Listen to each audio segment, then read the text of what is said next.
Palavra da Verdade, com Hernandes Dias Lopes. Eu vou partilhar com vocês o texto de Isaías 44. Peço que você abra comigo sua Bíblia. Isaías 44, versos 3, 4 e 5.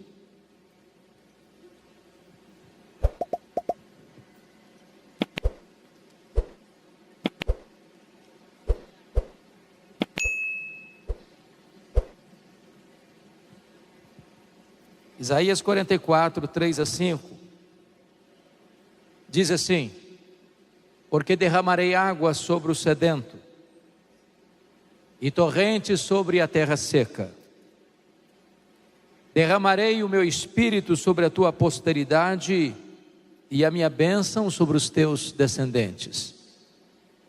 E brotarão como erva, como salgueiros junto às correntes das águas. Um dirá: eu sou do Senhor. Outro se chamará do nome de Jacó. O outro ainda escreverá na própria mão: eu sou do Senhor. E por sobrenome tomará o nome de Israel. Amém. Há alguns anos eu pregava na cidade de Salvador, na Bahia. E naquela ocasião eu pregava sobre o derramamento do Espírito Santo, sobre o avivamento espiritual.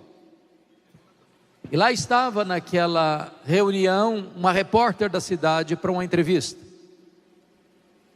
E quando eu terminei de pregar, ela foi me entrevistar, olhou nos meus olhos e me fez uma pergunta perturbadora. Ela perguntou: o senhor acredita no que prega? Eu disse: é óbvio, é claro. Ainda incrédula, ela perguntou: mas o senhor crê que ainda hoje o Espírito Santo pode ser derramado? Que ainda hoje Deus pode avivar uma igreja, impactar uma cidade, e isso reverberar para a nação inteira? Eu disse: eu creio piamente nisso. Ela então disse: o senhor pode me dar alguma evidência? Eu disse: posso.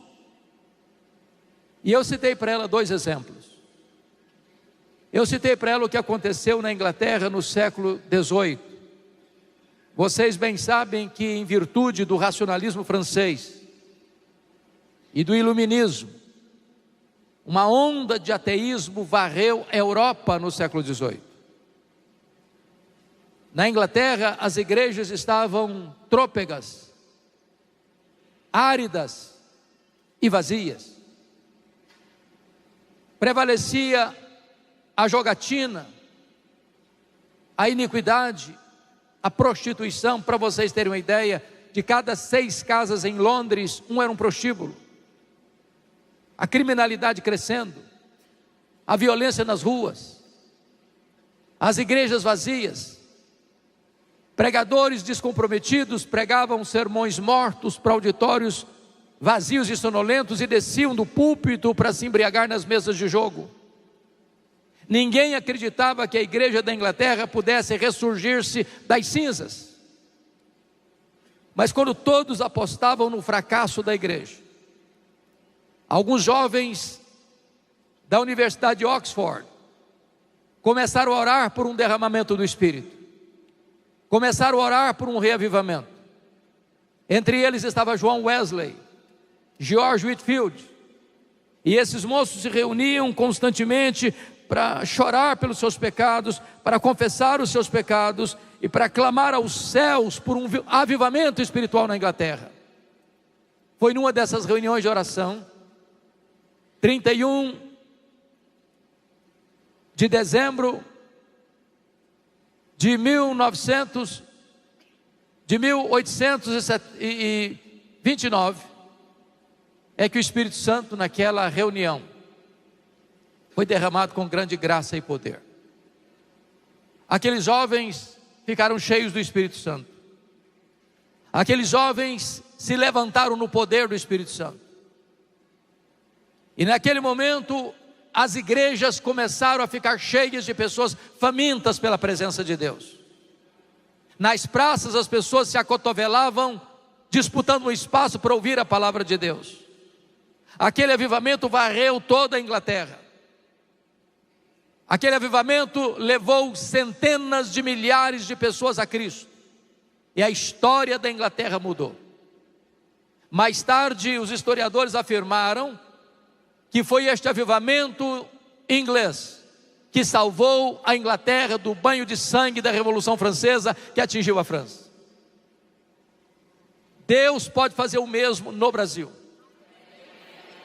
Deus pode levantar do mesmo jeito jovens como você, para impactar a nação brasileira.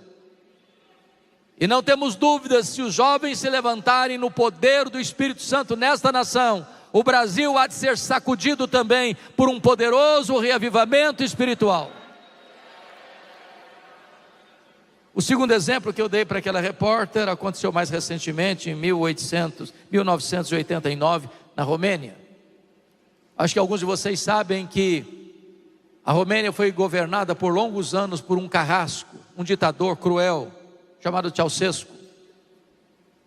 Os cristãos eram oprimidos, eram presos, eram mortos. O que talvez alguns não se lembrem é que Deus libertou a Romênia em apenas 10 dias. O que alguns talvez não estejam ligados é que Deus usou uma igreja de apenas 80 membros para acionar o gatilho da libertação daquela nação. Tudo começou no dia 15 de dezembro de 1989, quando a polícia de Ceausescu cercou a casa do pastor Toderic em Timisoara para expulsá-lo da cidade. Os membros da igreja se reuniram ao redor da casa do pastor e impediram que a polícia o expulsasse. A polícia foi buscar reforços e os crentes da cidade se uniram. Quando a polícia chegou, havia uma multidão ao redor da casa do pastor. À beira da noite, um jovem da igreja batista comprou velas e as acendeu e colocou uma vela na mão de cada pessoa que estava ali. A polícia chegou com violência, atirando impiedosamente naqueles crentes. Deram um tiro na perna desse moço batista. Correram com ele para o hospital, para amputar-lhe a perna, para salvar-lhe a vida. Quando ele estava gemendo de dor no seu leito, alguém se aproxima e pergunta: jovem, você está arrependido? Ele respondeu: não, eu perdi uma perna, mas eu acendi a primeira vela. Naquela mesma noite, uma jovem da Assembleia de Deus saiu gritando a plenos pulmões pelas ruas de Timisoara: Deus existe, Deus existe, Deus existe, liberdade, liberdade, liberdade. Aquele grito encontrou ouvidos em toda a nação. 10 dias depois, 25 de dezembro de 1989, havia mais de 100 mil pessoas na capital da Romênia, sob a liderança dos pastores, gritando a plenos pulmões: Deus existe, Deus existe, Deus existe, liberdade, liberdade, liberdade. Naquela noite de Natal, Ceausescu caiu, a Romênia ficou livre e o evangelho pode prosperar naquela nação hoje.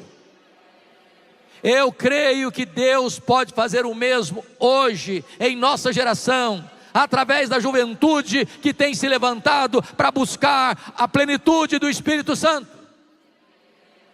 O texto que nós acabamos de ler aponta-nos isso.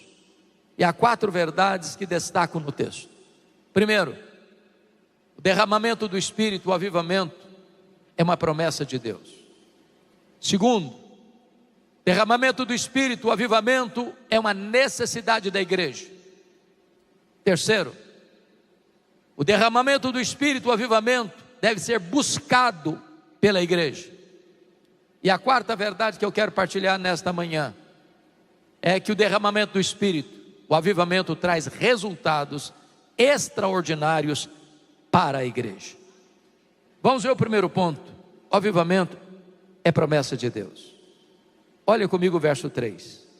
Porque derramarei água sobre o sedento, torrente sobre a terra seca, derramarei meu espírito sobre a tua posteridade e a minha bênção sobre os teus descendentes. Esta promessa tem 2 características. Primeiro, é uma promessa segura. E quem está fazendo essa promessa não é um homem, não é uma igreja, não é uma denominação religiosa, não é um concílio eclesiástico. Quem está fazendo essa promessa é Deus. E Ele não é homem para mentir. E Ele é avalista da sua palavra. Promessa de Deus e realidade são a mesma coisa. Ele vela pela sua palavra em a cumprir.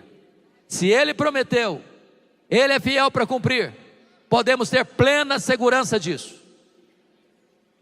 Na verdade, ninguém detém os passos de uma igreja cheia do Espírito Santo. Ninguém pode impedir o avanço da igreja quando ela está cheia do Espírito Santo. O sinédrio judaico tentou fazê-lo, prendendo os apóstolos, intimidando-os, ameaçando-os, prendendo-os. Mas quanto mais eram ameaçados, mais a igreja crescia. Mais tarde, os imperadores romanos perseguiram os cristãos, jogaram os cristãos às feras, queimaram os cristãos vivos, crucificaram os cristãos. Mas quanto mais sangue era derramado, mais a igreja florescia. Como diz um cântico aqui no Brasil, isso é obra santa, ninguém detém. Essa promessa é segura, essa promessa é para você, essa promessa é para mim. Quando o Espírito Santo foi derramado no dia de Pentecoste, Pedro se levanta e diz: essa promessa não é apenas para vós, essa promessa é para os vossos filhos, essa promessa é para aqueles que estão longe, essa promessa é para quantos o Senhor nosso Deus chamar, esta promessa é para essa juventude presente aqui nesta manhã, esta promessa é para nós. Ela é segura. Mas a segunda coisa é que essa promessa é também abundante. Notem vocês a expressão derramarei, a expressão torrentes. Ambos os vocábulos falam de coisa grande, profusa, caudalosa. Em outras palavras, Deus não dá o seu Espírito por medida. Ele tem mais para nós. Ele tem muito mais para nós. Ele tem infinitamente mais para nós. Eu penso que um dos grandes fatores de limitação da nossa vida espiritual é acharmos que tudo que Deus quer, pode fazer, é o que nós conhecemos e é o que nós já experimentamos.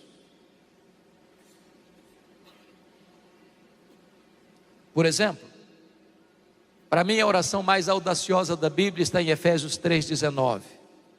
Paulo ora para que você e eu sejamos tomados não de Deus, não da plenitude de Deus, mas para que sejamos tomados de toda a plenitude de Deus. Então eu preciso perguntar, mas quem é Deus?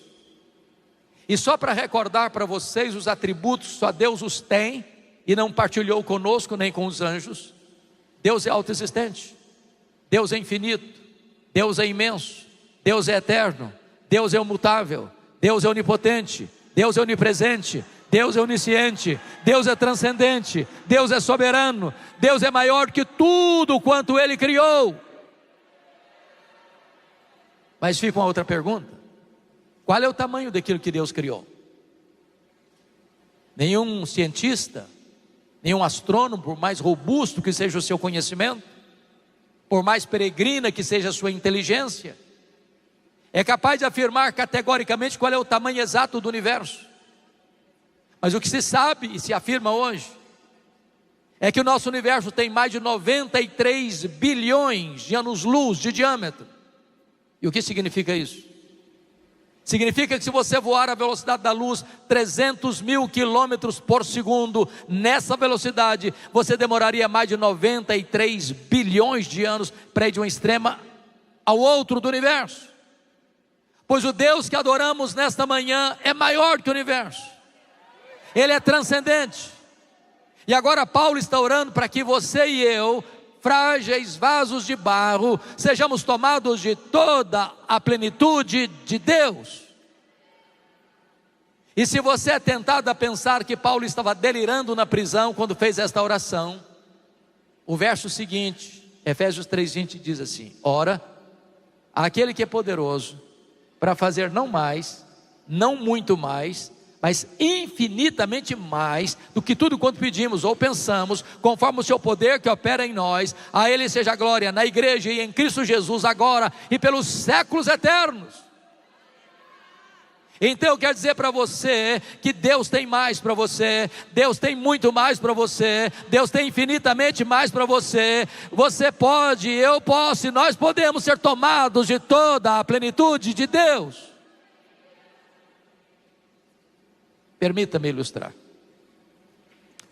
Havia uma família muito pobre nos Estados Unidos no século XIX.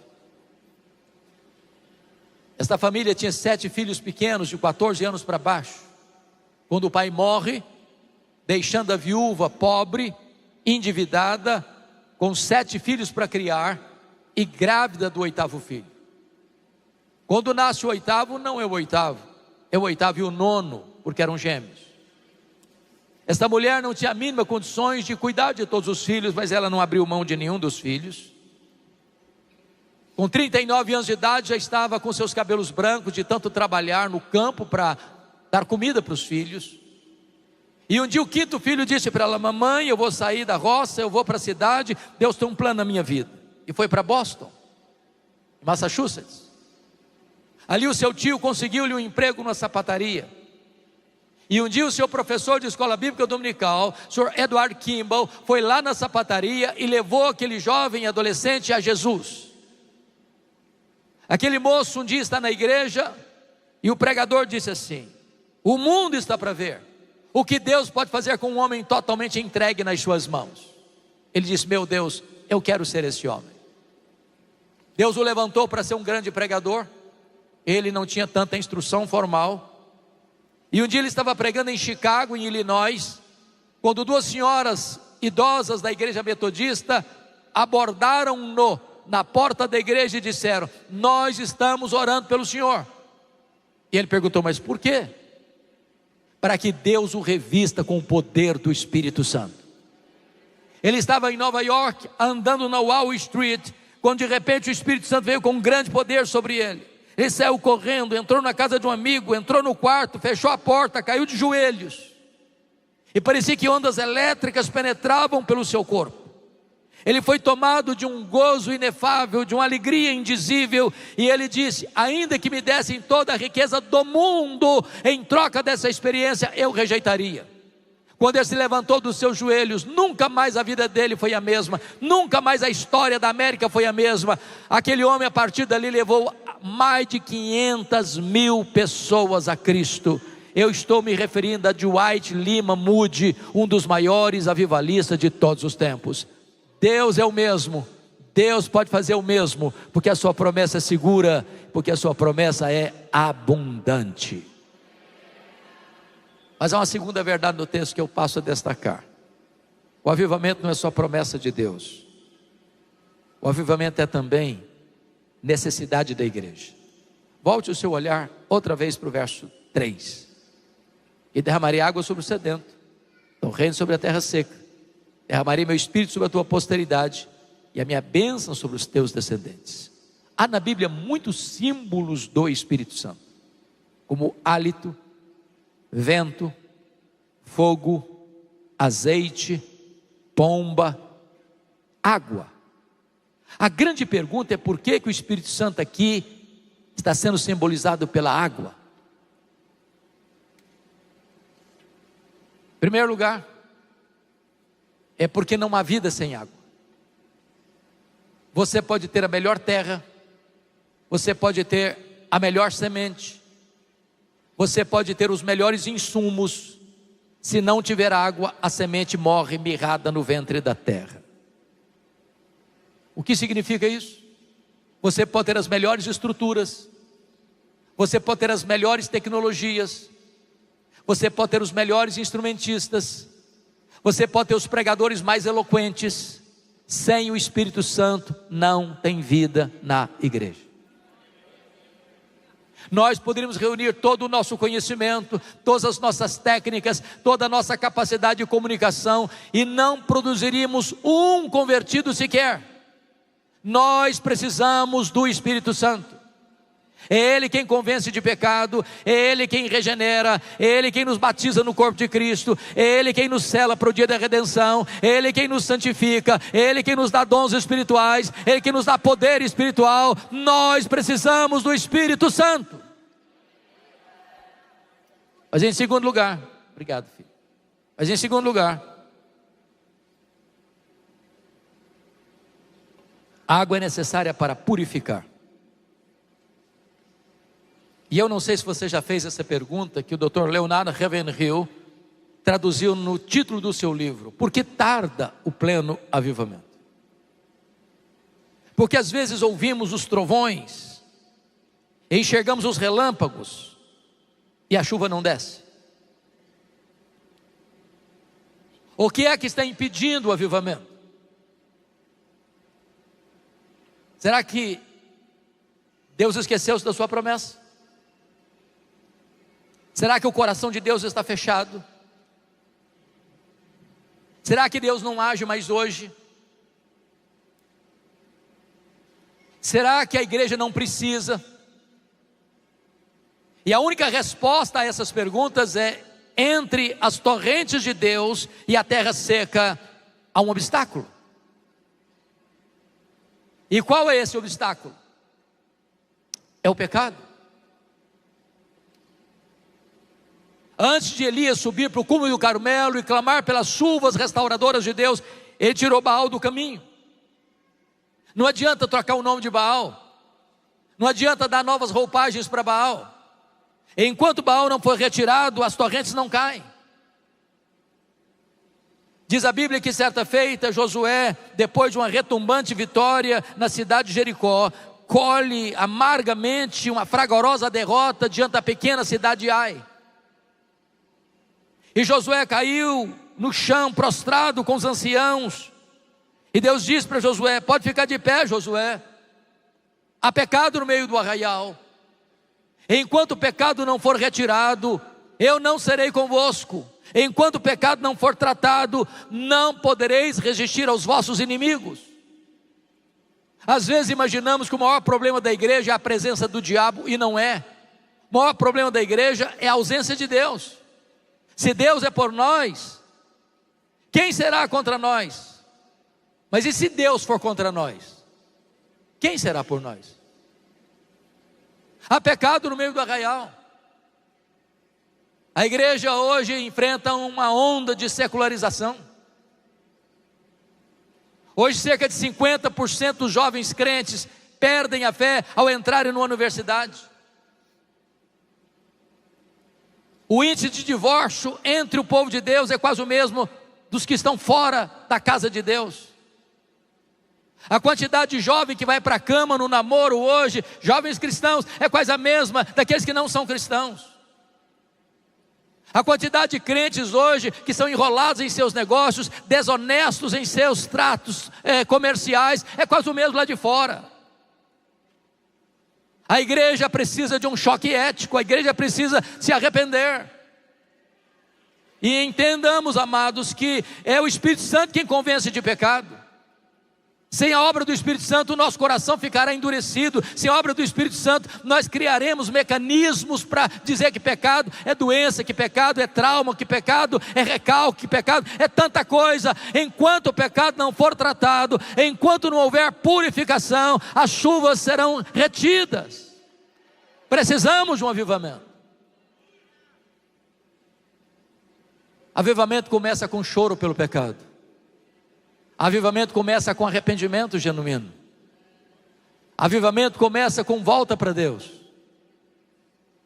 Avivamento não é produzido na terra, avivamento não é produzido pelo coração humano, avivamento não é agendado pela igreja, avivamento é uma obra soberana e sobrenatural do Espírito Santo. Quando Deus olha e vê um povo quebrantado, um povo arrependido, um povo que chora pelo pecado, então Deus derrama do seu Espírito sobre esse povo. Precisamos de um avivamento.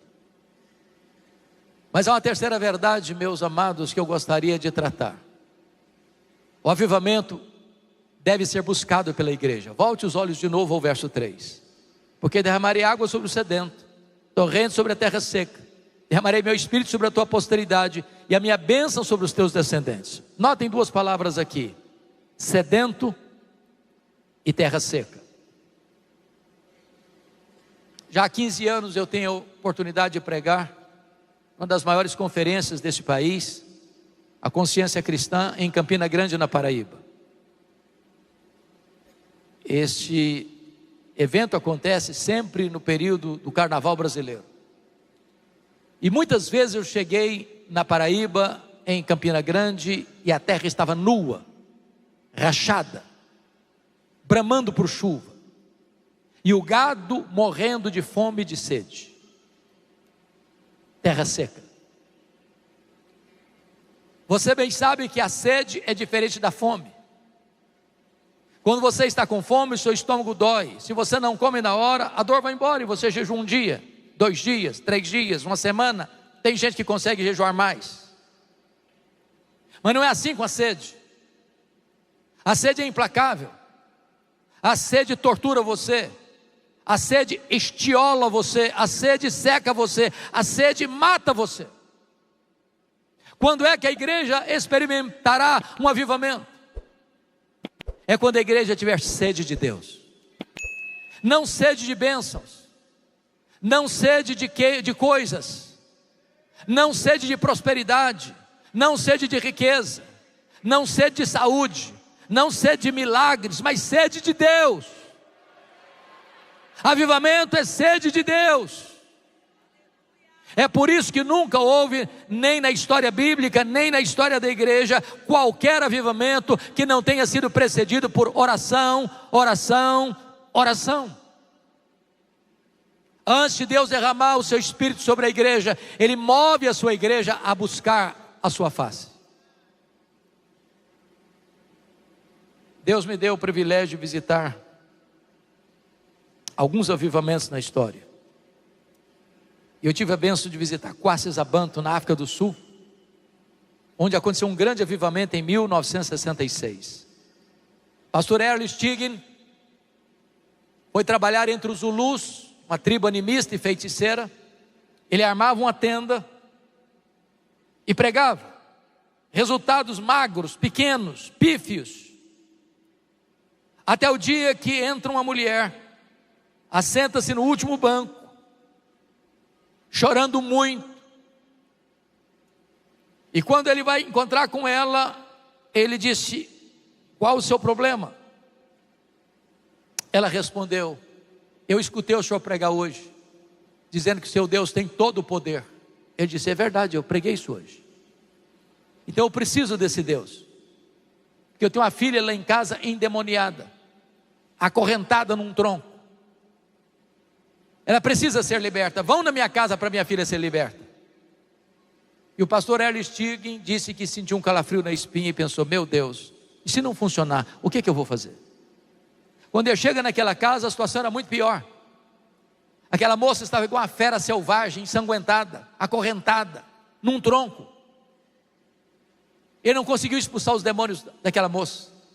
Chamou os missionários da região, ninguém conseguiu expulsar os demônios daquela moça.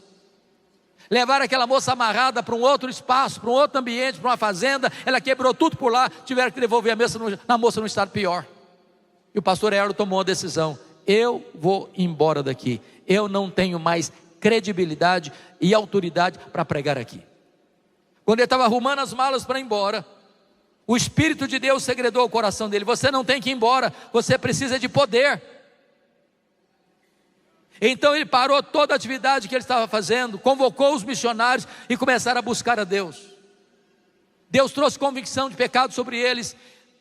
Ao final do tempo, eles se reuniram 3 meses, 3 vezes por dia. Eles só conseguiam chorar, tamanha quantidade de pecado que vinha à tona e a convicção de pecado que Deus lhes deu. Ao final de 3 meses de choro, numa determinada manhã, o Espírito Santo foi derramado sobre eles. Ninguém precisou dizer o que estava acontecendo. Primeira coisa que fizeram foi lá na casa daquela mulher e expulsar na autoridade do nome de Jesus aqueles demônios. Os feiticeiros vinham chorando, correndo com pressa para acertar a vida com Deus, sem que ninguém fosse lá falar com eles. Quando os missionários acordavam, tinham 5, 10, 15 pessoas à porta de cada um, com pressa para acertar a vida com Deus. Ali Deus fez maravilhas, cegos viram, coxos andaram, tetraplégicos andaram, mortos ressuscitaram. Eu ouvi particularmente o testemunho da regente do coral, que ficou 17 horas num caixão, e Jesus a ressuscitou.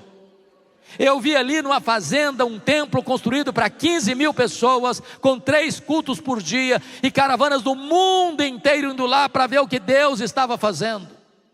Eu quero dizer para vocês, meus amados irmãos, que o avivamento vem quando alguém paga o preço, quando alguém sente a necessidade de Deus, quando alguém busca a face de Deus. A igreja brasileira precisa buscar ao Senhor em oração, você jovem precisa buscar ao Senhor em oração, e então o céu se fenderá, e o Espírito Santo há de ser derramado sobre nós. Tive o privilégio de visitar a Coreia do Sul. Vocês bem sabem que a Coreia foi um dos países mais sofridos dos últimos anos. Primeiramente, eles enfrentam o drama do Japão dominar a China, e a Coreia era o corredor. E o imperador japonês requereu que os coreanos adorassem o imperador japonês como uma divindade. E eles não aceitaram isso. Apenas num dia, mais de 200 pastores foram decapitados às margens do rio Han. Os crentes eram presos, e eles eram torturados com ferpas de bambu debaixo das unhas. Os crentes eram colocados ajoelhados, agachados, se jogavam a pedra de 500 quilos nas suas pernas para esmagá-las. Depois disso, vem o drama do comunismo, que arrebata a metade da Coreia, formando hoje o país mais resistente ao evangelho de todas as nações. Os pastores estavam angustiados, até que eles entenderam que precisavam orar. E eu fui para lá, e confesso que meu coração foi muito, muito incendiado, porque visitamos igrejas de 5 mil membros, de 20 mil membros, de 30 mil membros, de 55 mil membros, de 82 mil membros, de 700 mil membros.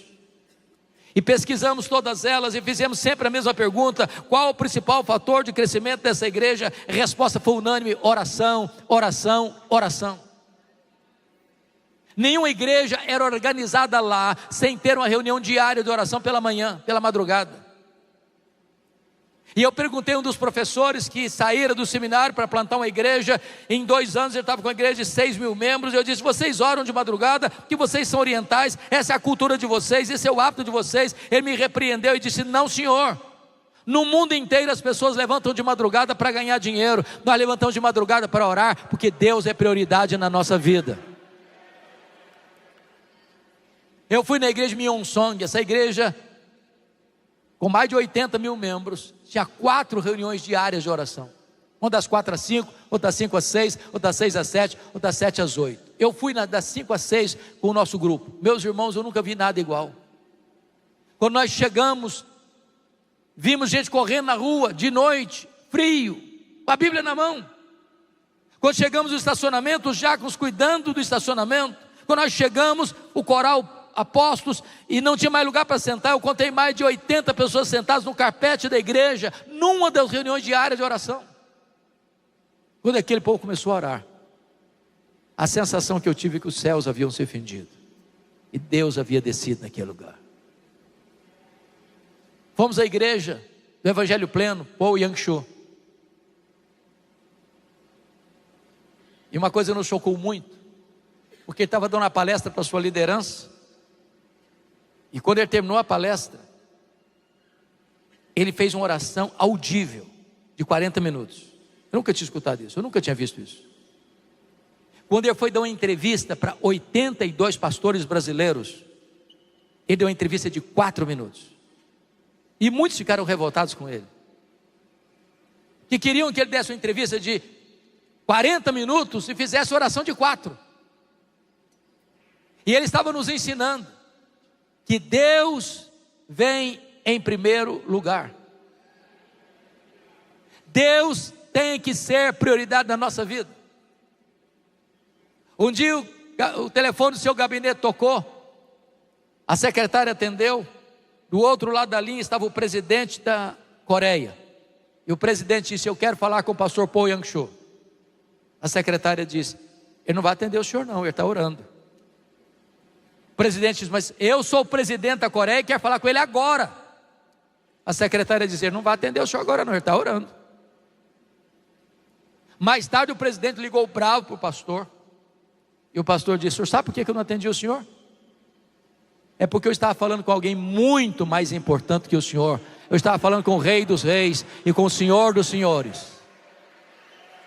Deus precisa vir em primeiro lugar. É quando a igreja ora, irmãos, é que Deus derrama do seu espírito. Talvez um dos mais importantes avivamentos dos últimos tempos aconteceu em 1904 no país de Gales, com Evan Roberts. Ele era um jovem, notinha de rodapé. Estude a história da igreja. E a maioria dos maiores avivamentos da história da igreja começou com jovens. Deus não precisa de figurões. Deus não precisa de gente conhecida, famosa, erudita, com muita influência. Não, Deus está procurando um coração que seja totalmente dele.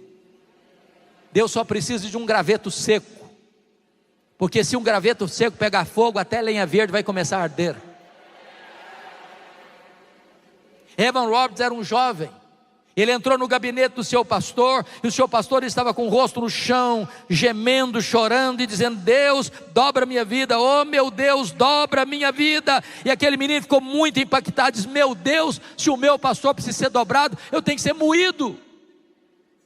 E ele estava estudando numa cidade próxima, no domingo, e o coração dele ardia, disse: volta para a sua cidade, cidade de Lagoa, começa uma reunião de oração amanhã, segunda-feira. Ele era tão jovem, tão inexperiente ainda, neófito. Quando terminou o culto, ele foi procurar o pastor, disse: pastor, eu estou com o coração ardendo, com vontade de voltar para a minha cidade e começar uma reunião de oração. Eu não sei discernir se isso é voz de Deus ou voz do diabo. O pastor disse: filho, é para orar? Pode voltar. O diabo não manda ninguém orar não, pode voltar, é Deus falando com você. Era segunda-feira, ele voltou, chamou os jovens, todos compareceram. A reunião foi até 10h30 da noite. Na terça-feira a igreja estava lotada na reunião de oração. Na quarta-feira uma multidão, para encurtar a conversa. No sábado o comércio da cidade fechou, que ninguém queria mais outra coisa a não ser buscar a face de Deus. Os bares fecharam as portas, os prostíbulos fecharam a porta, os juízes presenteavam uns aos outros com luvas brancas, porque não tinha mais crimes para julgar. Deus varreu toda a nação com um poderoso avivamento, mais de 100.000 pessoas batizadas em 6 meses. Deus pode fazer o mesmo, Deus é o mesmo, Ele não mudou, e Ele pode agora derramar sobre você, sobre mim, sobre nós, o seu Espírito. Mas eu quero trazer o último ponto. Avivamento é promessa de Deus, é necessidade da igreja, deve ser buscado pela igreja. Mas em quarto lugar, o avivamento traz resultados extraordinários para a igreja. E o primeiro resultado está aí no versículo 4. Os teus descendentes brotarão como a erva, como salgueiro junto às correntes das águas. Primeiro resultado de um avivamento, irmãos, é um crescimento numérico expressivo. Deus pode fazer mais num dia de avivamento que nós conseguimos fazer em anos, na força do braço da carne. Quando Deus sopra o seu espírito, Ele sopra lá no estádio de futebol, e as pessoas são tomadas de convicção lá no estádio de futebol. Deus sopra lá no bar da esquina, e as pessoas saem correndo com pressa para acertar a vida com Deus. Deus sopra lá nos antros do ocultismo, da feitiçaria, e os feiticeiros saem correndo, chorando para acertar a vida com Deus. Se Deus soprar o seu espírito, as paredes precisarão ser alargadas, os templos precisarão ser ampliados, os templos não comportarão, as pessoas terão que ir para as praças, porque Deus pode fazer o que nós não conseguimos fazer no braço da carne. Alguns de vocês conhecem um missionário a quem eu respeito e admiro muito, Ronaldo de Almeida Lidório. Ronaldo, para mim, hoje é uma das maiores referências de missiologia no Brasil e no mundo. Ainda muito jovem, recém-casado, recebe o chamado de Deus para ir trabalhar com os concombas em Gana, na África. Esse povo era ágrafe, esse povo era intocado pela cultura, esse povo ninguém sabia do destino dele no mapa. E ele sai com a sua esposa, com um guia, semanas no meio de alagados, de florestas, de pântanos, para localizar o povo. Não conseguiram. A esposa adoece, e ele pede ao guia: volte com a minha esposa para a cidade, porque eu preciso encontrar esse povo. Uma atitude hoje nós dizemos, é uma loucura. E a esposa volta, e ele fica andando no meio do alagado, com água até os joelhos. Começa a escurecer e vem uma grande tempestade. Ele só encontra uma pedra, sobe em cima daquela pedra para livrar-se daquela água do pântano, e começa a dizer: meu Deus, que loucura é essa? O que é que eu vim fazer aqui? Minha esposa está doente, eu estou perdido nessa mata, eu não acho esse povo. E começa a chorar aquela noite, e adormeceu chorando em cima da pedra.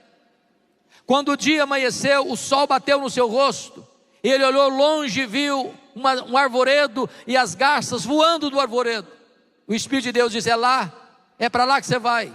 Quando ele chega lá, o povo que ele estava procurando morava exatamente naquele espaço, naquele local. Lá estava a aldeia dos concombas.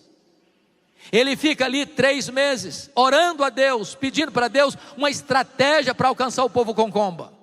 Depois de 3 meses, Deus faz o primeiro milagre. O povo concomba não aprende o nome dele. Ronaldo era um nome impronunciável. Trocaram o nome dele para um nome africano, Umborbe. E Umborbe significa o homem que diz que existe um Deus. Quando ele chegava numa aldeia, alguém perguntava: qual é o seu nome? Ele respondia: eu sou o homem que diz que existe um Deus. Provocava uma segunda pergunta: quem é o seu Deus?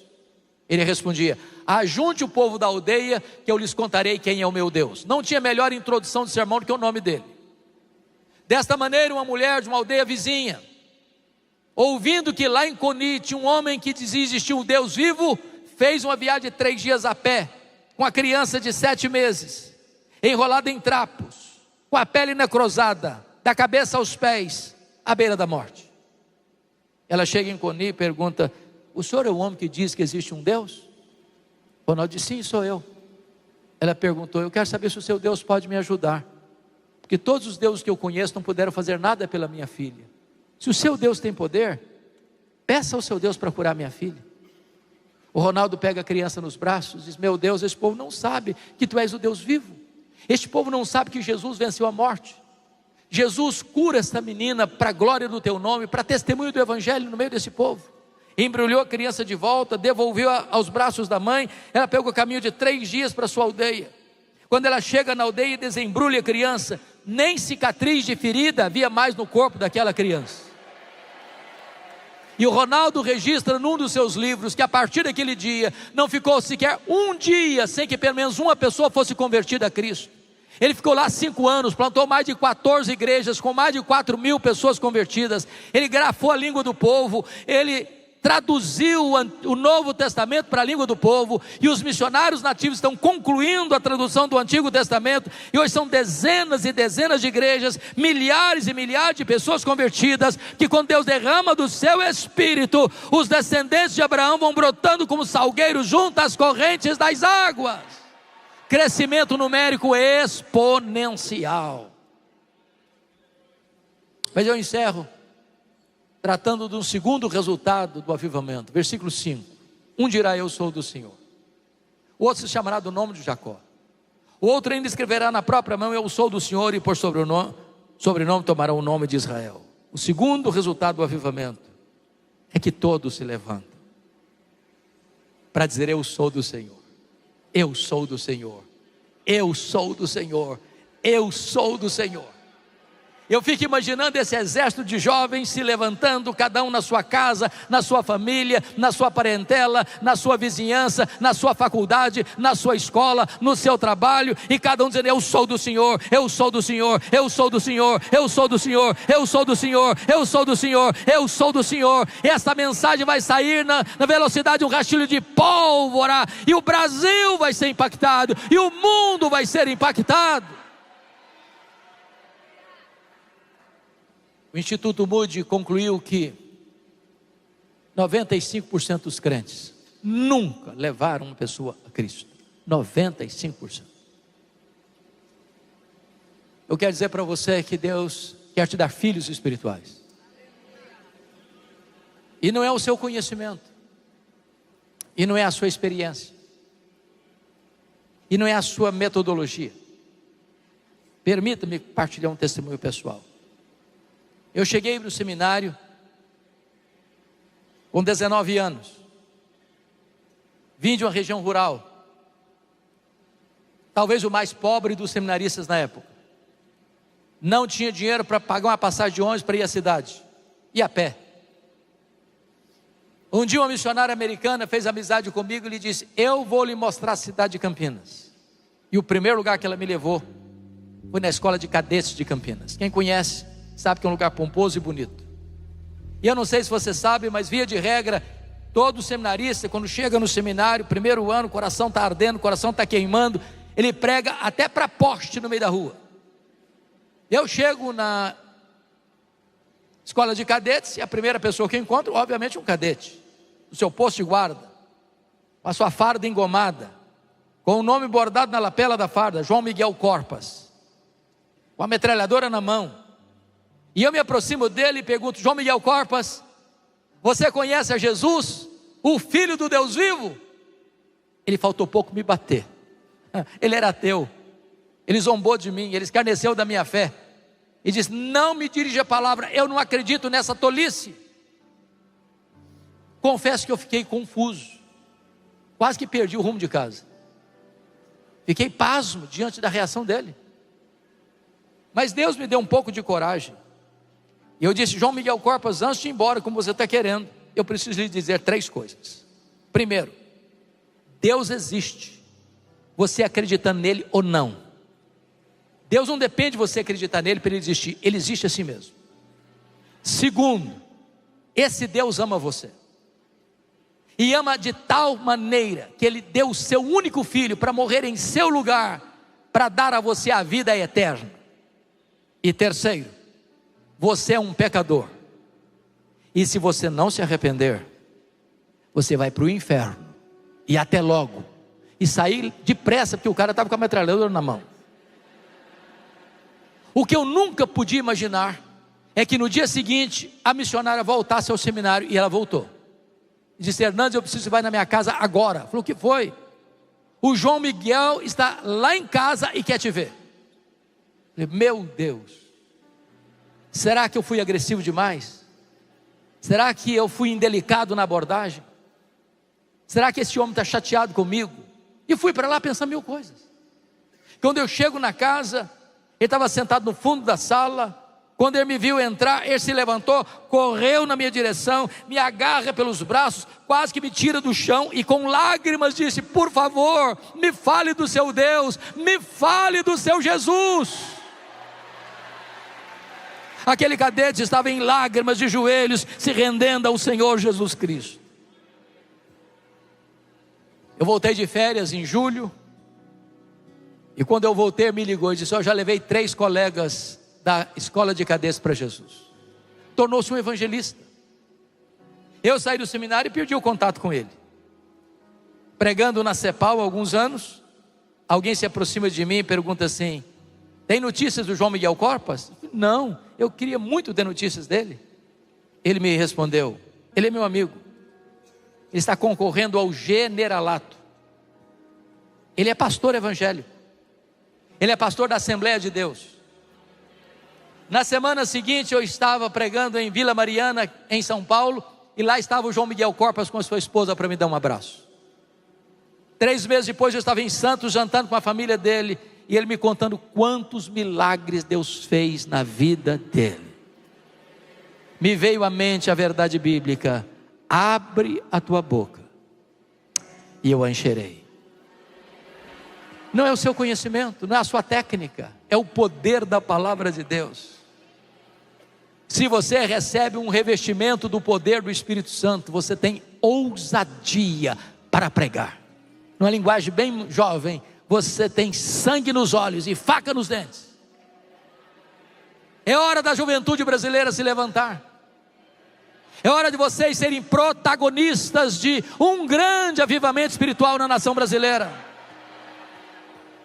Esse encontro aqui é uma fagulha, é uma semente, é um empurrão, é um encorajamento.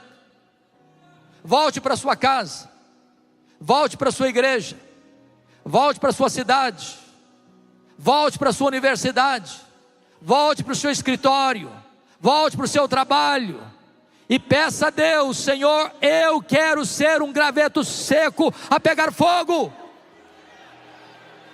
Porque se você pegar fogo, fogo do Espírito, este fogo vai alastrar, e isso vai atingir a nação brasileira. Eu concluo com a história que eu coloco no meu primeiro livro. Havia uma cidade pequena, uma igreja pequena, uma igreja que não produzia nenhum impacto na cidade. Do lado da igreja, do templo, ficava uma casa habitada por um ateu. Nunca pisou os pés na igreja, nunca entrou na igreja, também nunca foi convidado. Um dia o templo da igreja pegou fogo, literalmente. Os vizinhos acordaram assustados, cada um com um balde d'água, apagando o incêndio. Joga água, e joga mais água, e joga mais água. Até o ateu estava lá jogando água para apagar o incêndio da igreja. Quando a zeladora olha para ele muito espantada e diz: mas o senhor aqui? É a primeira vez que eu vejo o senhor na nossa igreja. Ele respondeu: mas também é a primeira vez que essa igreja pega fogo. Se você for inflamado pelo poder do Espírito Santo, as pessoas virão, as pessoas conhecerão a Deus, e elas serão transformadas pelo poder do Evangelho de Cristo. Deus abençoe sua vida, Deus abençoe sua igreja, Deus abençoe sua família, Deus abençoe